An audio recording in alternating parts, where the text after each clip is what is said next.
मुद्दे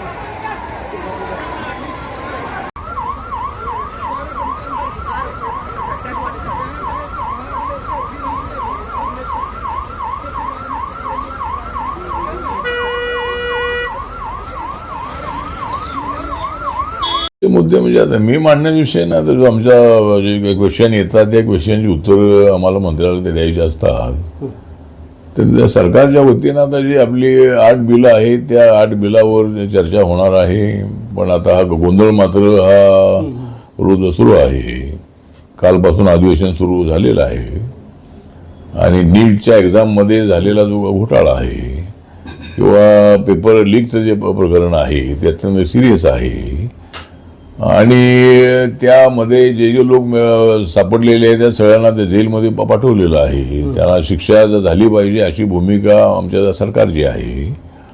आज आमच्या NDAच्या सगळ्या मेंबर ऑफ पार्लमेंटची मीटिंग आज बालयोगी सभागृहात होती आणि त्या ठिकाणी नरेंद्र मोदी साहेबांनी सांगितलेलं आहे की हे प्रकरण अत्यंत गंभीर आहे आणि अशा पद्धतीची पेपर फुटी होणं म्हणजे सगळ्या विद्यार्थ्यांना फार मोठा त्रास सहन करावा लागतो आहे. त्यामुळे असे प्रकार होऊ नयेत यासाठी केंद्राने आणि राज्यांनी प्रयत्न करणं अत्यंत आवश्यक आहे. कारण ज्या राज्यात एक्झाम असते त्या ठिकाणी पेपर फुटीचे प्रकरण होतात. तर त्या संबंधामध्ये त्यांनी सुद्धा सांगितलेलं आहे आणि युवा लोक त्यांच्या पाठीशी उभे राहिले म्हणून 2014 त्या नरेंद्र मोदींच्या हातामध्ये सत्ता आलेली आहे. त्यामुळे ते युवकांच्या विरोधामध्ये आहेत असा विषय बिलकुल नाही आहे. पण कालचं जे आंदोलन होतं ते आंदोलन आपले जे दिपके जे आहेत ते आपले महाराष्ट्रातले आहेत, औरंगाबादचे, संभाजीनगरचे आहेत, अमेरिकेमध्ये शिकलेले आहेत आणि त्यांची मागणी जी आहे ती मागणी अशी पेपर फुटी होऊ नये या मताशी आम्ही सहमत आहोत. पण धर्मेंद्र प्रधान यांनी राजीनामा द्यावा अशी त्यांची मागणी आहे. तर हे काही तर सोल्युशन नाही आहे.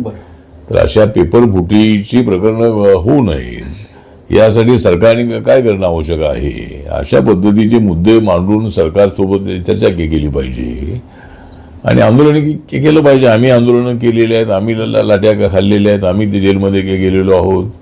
ज्यावेळेला मर्यादेच्या पलीकडे आंदोलन करते पुढे जातात त्यावेळेला पोलिसांना ॲक्शन घ्यावी लागते. पोलिसावरती आरोप होतातच यांनी लाठीमार केला. तर आता आम्ही सुद्धा आंदोलन केलेले आहे. त्यामुळं आता पार्लमेंटला घेराव घालण्याचं आंदोलन होतच होतं. ते त्यांना लोकशाहीमध्ये अधिकार आहे आणि रेल मंत्रालयापर्यंत त्यांना येण्याची परवानगी ते देण्यात आली होती. पण रेल मंत्रालयाच्या पुढे पार्लमेंटचं गेटच आहे पुढे.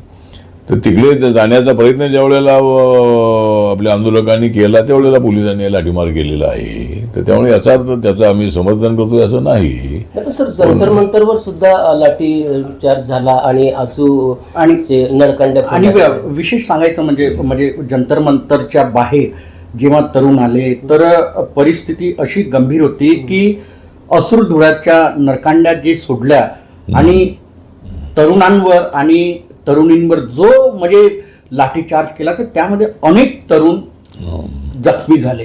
15, 16, 17, 18 वर्षाची ते तरुणी बरोबर नाही असं व्हायला तर नको होतं. परंतु आता ते एकदम मॉब त्या ठिकाणी तो एकदम आंदोलन करते एकदम जोशामध्ये होते आणि त्या ठिकाणी पार्लमेंटच्या आजूबाजूला काहीतरी होणं औचित्य होणं बरोबर नव्हतं आणि त्यामुळे आता पोलिसांनी काय नळकांड्या फोडलेल्या आहेत, काय लाठीचार्ज केलेला आहे सगळ्यांनी बघितलेलंच आहे.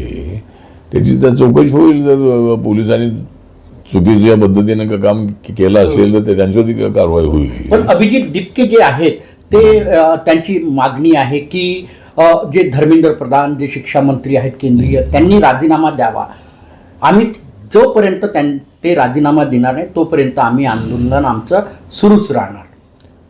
ठीक आहे. आंदोलन करण्याचा सगळ्यांना अधिकार आहे. आंदोलन किती दिवस आम्ही तर नामांतरासाठी 17 वर्ष आंदोलन केलेलं आहे. बरोबर आहे. पण आता कुठल्या मंत्र्यांनी राजीनामा द्यावा म्हणून काय